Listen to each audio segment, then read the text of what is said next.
بسم اللہ الرحمن الرحیم۔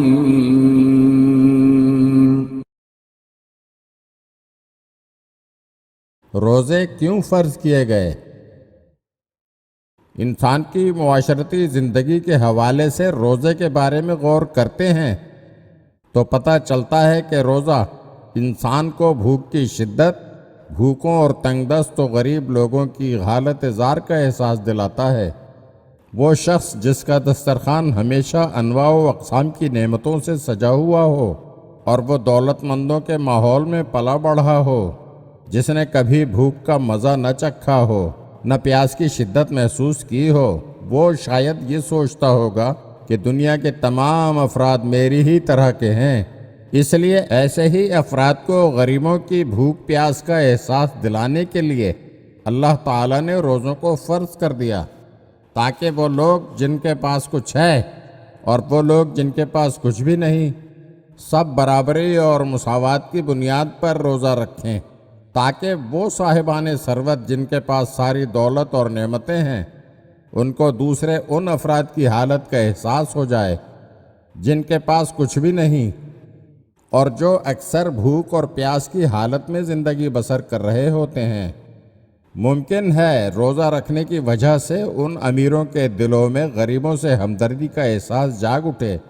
اور شاید وہ لوگ غریب اور مستحق افراد کی مدد کرنے پر آمادہ ہو جائیں۔ ہشام ابن حکم نے جب امام جعفر صادق علیہ السلام سے روزے کے واجب ہونے کی وجہ پوچھی تو امام علیہ السلام نے فرمایا، خدا نے روزے کو واجب فرمایا تاکہ غریب اور امیر کے درمیان مساوات برقرار ہو جائے، اور یہ اس وجہ سے ہے کہ امیر بھوک کا مزہ چکھے اور غریب کے حق کو ادا کرے، کیونکہ دولت مند اور امراء و اغنیاء جس چیز کا ارادہ کرتے ہیں وہ اس کو حاصل کر لیتے ہیں۔ خدا چاہتا ہے کہ اس کے بندوں کے درمیان مساوات برقرار رہے، اور بھوک کا احساس دولت مندوں کو دلانا چاہتا ہے تاکہ وہ فقراء کی مدد کریں اور ان پر رحم کریں۔ اور حضرت امام محمد باقر علیہ السلام فرماتے ہیں، خداوند عالم نے روزے کو اس لیے واجب فرمایا ہے تاکہ امیر لوگ بھوکے کے درد کو سمجھ سکیں اور فقیروں پر رحم کر سکیں۔ روزے کے واجب ہونے کے بارے میں حضرت امام علی رضا علیہ السلام نے محمد بن سنان کے سوالات کے جواب میں تحریر فرمایا کہ روزے کے واجب ہونے کی وجہ یہ ہے